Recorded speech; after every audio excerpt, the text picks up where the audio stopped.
Isang mapagpalang araw po sa ating lahat and welcome po to our 365 Daily Devotion. At ngayong araw po, ang pag-uusapan po natin is patungkol po sa mahirap nga bang intindihin ang Bible. So, sabi po dito sa concept po natin, ito po patungkol po sa clarity of Scripture.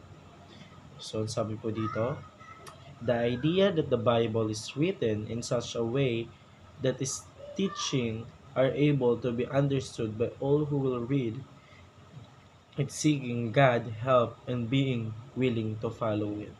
So yung sinasabi po sa concept po natin patungkol po sa clarity of Scripture. And ngayon naman po, tayo po dumako po sa ating Bible reading po. Ito po patungkol po sa Romans chapter 15 verse 4. Ito po ang sabi po sa English, for everything that has written in the past was written to teach us, so that through the endurance, a thought, and the scripture and the encouragement they provide, we might have hope.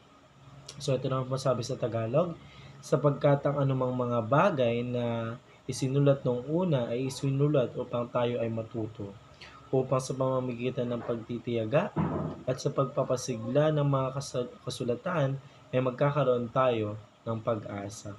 No, so yun po yung sinasabi po sa Bible verse po natin. Ngayon naman po tayo po dumako po sa ating teaching po. Una, the Bible is God revelation.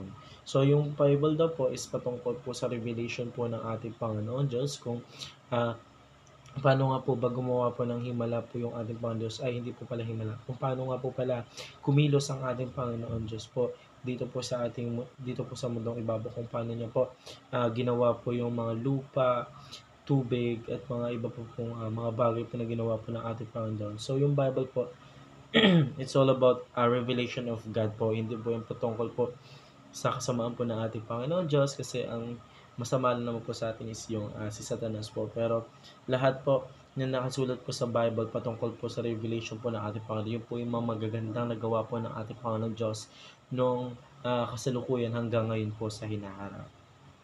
So paano katunayan po? The Bible tell us one big story of redemption. So ang ating Panginoon Diyos po is parang nag-ano lamang po siya, nagto-talk or nag-story po about po dun sa redemption po na kapag nakamit po natin yung ating Panginoon Diyos, at kapag nakamit po natin yung redemption niya po is we all have to do is to faith na lang po sa ating Panginoon Diyos. Nasa ganun po is magkaroon po tayo ng buhay na walang hanggan po sa kabilang buhay, and then na-redeem po natin yung ating Panginoon Diyos. Then sa Bible po, ang tinatalakay po dun yung story po ng ating Panginoon Diyos, no? Kung gaano po siya kamahal po ng mga tao noon, at kung gaano po siya sinamba ng mga tao. So ganun na lamang po yung pinaparating ng Bible para gawin po natin.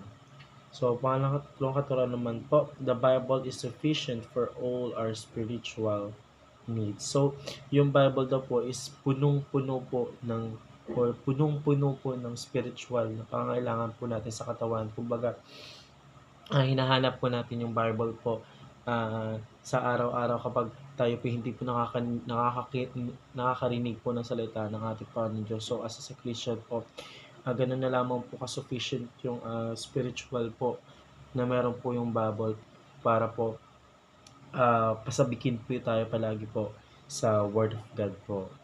So, yun naman po para sa araw na ito. Maraming salamat po sa pakikinig, and see you po ulit bukas para po sa ating devotion.